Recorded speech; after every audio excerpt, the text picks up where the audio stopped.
Ciao, I'm Enzo. I'm Celia. This is Piazza Talk, our channel about our life in Lucca And in the Tuscan hills. Please hit the subscribe button. Grazie. Ciao tutti. Ciao a tutti. Today we're in our little village, Benabbio. And Benabbio, like other villages, has its own museum. And it's actually full of treasures. And these museums are often, like this one, only open on Saturday mornings, but they are really worth a visit.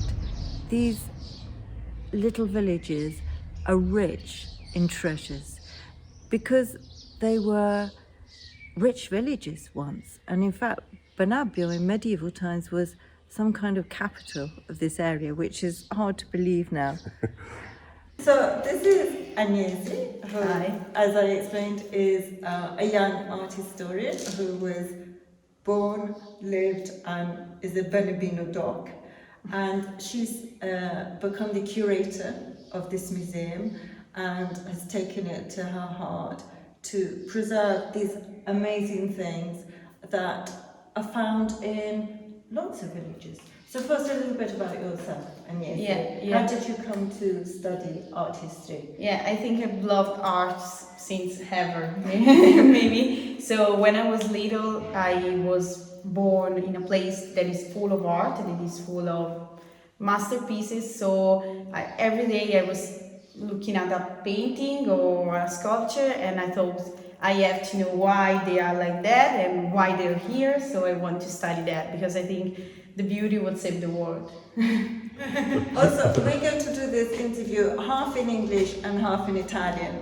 Agnese, è anche vero che qui in questo piccolo paesino, che era una volta in tempo medievale importante, sì. No, per la Valle di Secchio. Sì, sì. Invece era anche un capitale. Sì, sì, infatti il castello di Benabbio era il castello più importante di tutta la mediavalle della Val di Lima, quindi controllava anche tutti gli altri castelli. Infatti magari possiamo far vedere la campana. Questa è la campana del castello che serviva sia per richiamare i fedeli alla messa sia per dare l'allarme nei momenti di assedio da parte del nemico. And in fact, the castle is important because it's between Lucca and Florence. Yeah. And the castle is a ruin now. Yeah. But the chapel is still is perfect.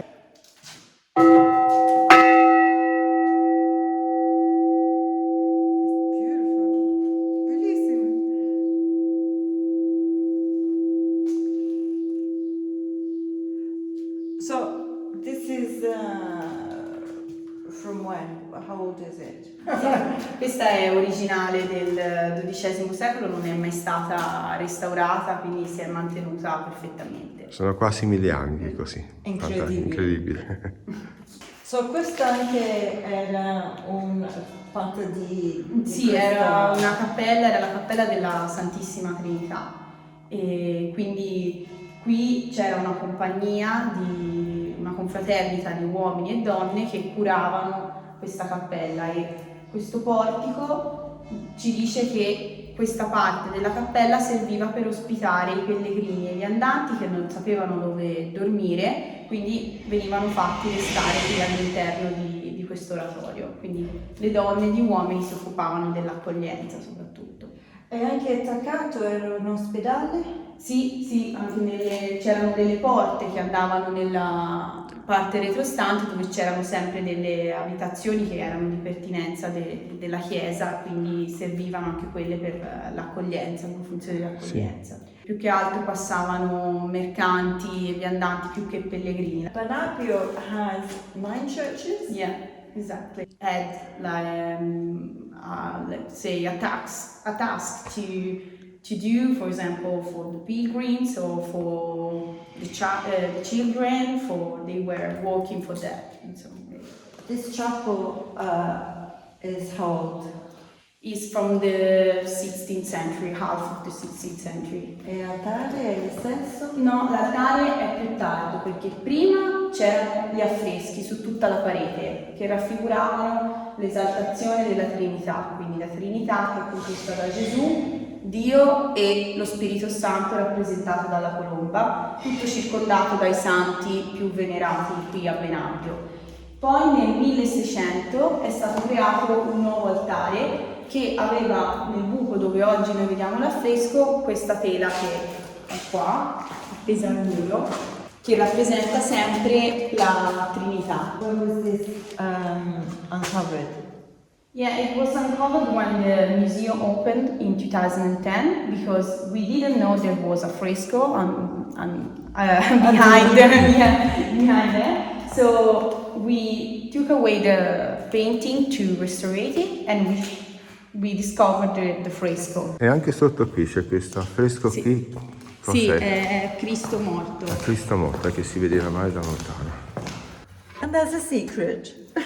Secret, Is the emblem of Benabbio which is a leopard. Io non conosco, non ho mai saputo perché Benabbio è questo leopardo. Sì, perché Lucca che aveva la pantera e Benabbio era fedele a Lucca, la città di Lucca era un paese indipendente ma fedele a Lucca, quindi fu scelto un animale simile a quello di Lucca però diverso perché comunque Benabbio era indipendente e infatti anche il leopardo è messo nella stessa posizione della pantera di Lucca. Ma bello che abbiamo scelto uno animale Sì, forte. sì. I think one of the most beautiful parts of the museum are these various wooden statues. Yeah. E questa qui è quella più Antica. sì, più antica. E questa è trovata anche Sì, in cantina. nella cantina di un signore anziano che viveva qua a Benabbio. Per fortuna Don Mario, il nostro parroco, l'ha ritrovata e è stata salvata, anche se ormai era un po' rovinata, diciamo. Comunque è la statua più antica e si vede che anche questa doveva essere tutta colorata perché sono rimaste delle tracce di pittura. St. Michael, that comes from the church of the castle, and it was a saint that was also a warrior. He had a sword here that is lost today, and that's from the same artist who has made those two figures.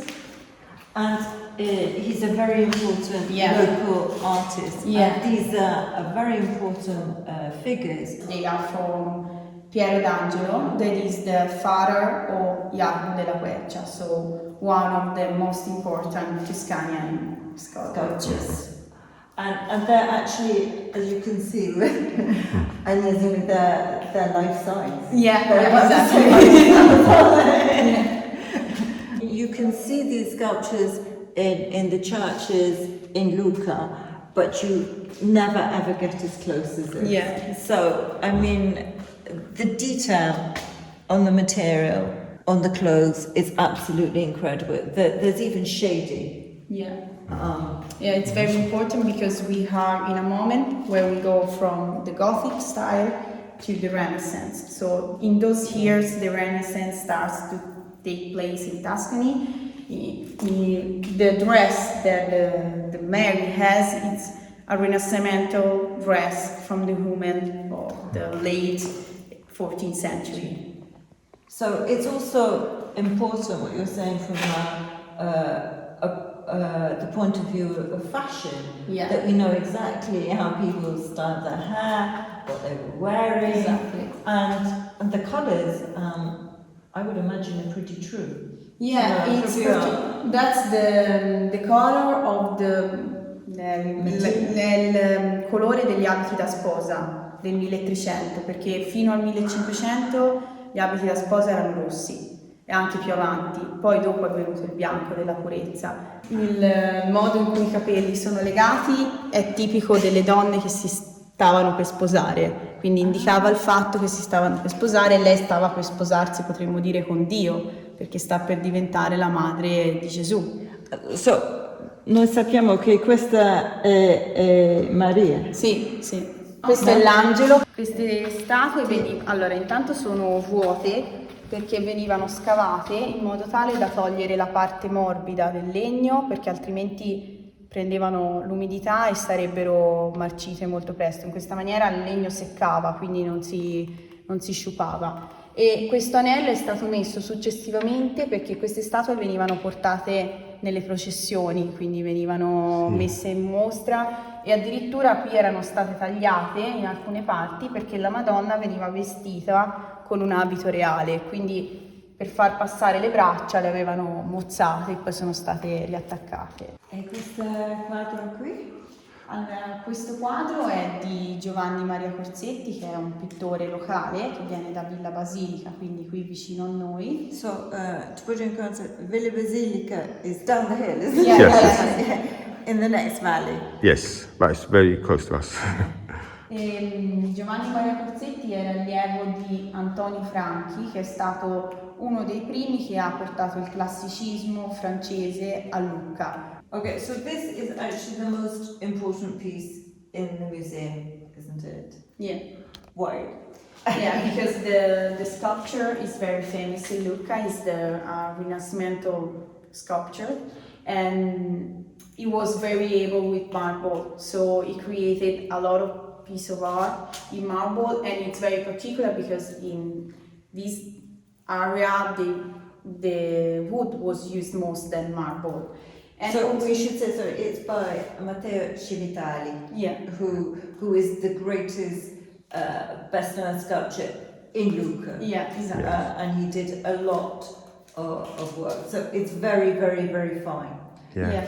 Also because those figures are connected to the ancient Rome, so he took every particular from ancient Rome. Oggi non mi viene la parola sarcofago. Sarcophagus. Sarcophagus, yes. Yeah. Yeah, exactly. And also it has a particular story because we have here an ear that is not the ear when this was made, because Matteo Civitali died in 1501. So so it's a little bit later because the date is 1760. Yeah, that's the year when Benabbio bought this masterpiece to take it here. So it was in Lucca, maybe in a big church, and then it was both from Benabbio. And do we know who bought it? No, unfortunately. Yeah, it was used as a tabernacle in Benabbio, but it was not a tabernacle. Was a different use then? Originally, because it was this hole. Yes. It was made for holding the bread, the same bread. I don't know the holy bread, yes. Yeah, just to show to people and not for taking it. Yes. Then in Benabbio it was reused as a tabernacle. E questa anche sono opere di una artista importante, sì, ma non conosciuto. Non conosciuto. Chi è? Allora, l'artista è Girolamo Scaglia e è vissuto nel 1600. È molto importante perché è stato allievo di Paolini, di cui c'è la mostra ora a Lucca. E Paolini a sua volta era allievo di Caravaggio, quindi Girolamo Scaglia è in questo ambiente caravaggesco. E questi qui che sono di valore, no? Sì, sono oggetti tutti in argento oppure in argento dorato di varie epoche che venivano utilizzati appunto nelle chiese di Benabbio. What are those poles? Yeah, they are lights used during the processions. And are they heavy? Yeah, quite heavy. Lucca is very famous for silk, and Lucca was made rich on silk. Yeah. And I've just learnt from Agnese that I didn't know that the merchants passed through Benabbio. And here we have a selection of silk religious I don't even know what they're called in English. I don't know. A robe, no? Yeah. In Italian? In Italian is pianeta. Pianeta. Pianeta. It I goes don't on top Yeah, exactly. of the. I'm afraid my education in that area, I religious didn't know the clothing name. is lacking. So which is the most precious? This is certainly the most This beautiful. is one of the most precious, even because it has these flowers and it's very particular because it's handmade. And what were the merchants doing? They were passing between Lucca and Florence? Yeah, Lucca and Florence, or Lucca and other little cities. We don't know exactly, but we know that also Benabbio was made rich from them because they were passing by here. So, Agnese, thank you so much you're for welcome. taking us around our little treasure hidden up in the Tuscan hills.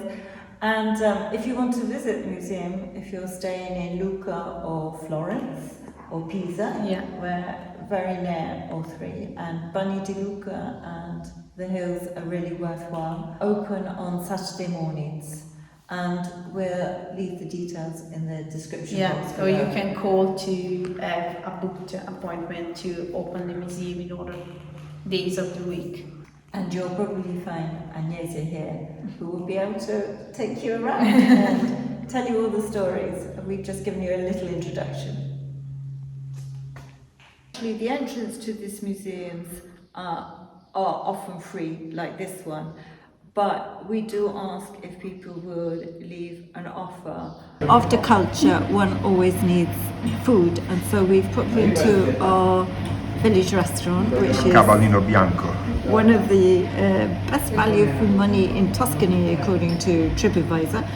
We will come back here in a few weeks and talk to Alessandro. and Claudio who run it, but we thought we'd show you what we're having today, which is carbonara for primo, and so what do you have? I'm having rigatoni with speck and gorgonzola and walnuts. Not Looks bad delicious. for a worker's lunch. No? And parmigiano on top. You're the official taster. What do you think of this carbonara? It's delicious. Very, very good. Buon appetito. Grazie. How's your gorgonzola and speck? It's fantastic. It's good, and I get the taste of gorgonzola is wonderful. You get an extra kick with the gorgonzola. And I think the walnuts as well. Yeah, it's actually a delicious dish. This one. Not sweet at all. What have you chosen? Scaloppino with white wine. Scaloppino with white wine. Yes. And local salad. From the village. And what you having? I go prosciutto al melone. Molto scaloppino. So good. It's absolutely delicious. And as you can see, the portions here are also very generous. Extra large. How's your salad? It's absolutely delicious. It's actually filling. And what must every Italian end a meal with? Coffee. And maybe we should say secretly that the guys next to us who work in the woods are having caffè corretto at lunchtime. Yes. What is cafe corretto? It's coffee with rum or Shot or shot something. inside. But Enzo isn't. Mine's just an ordinary coffee because I need to work in the afternoon. They do too.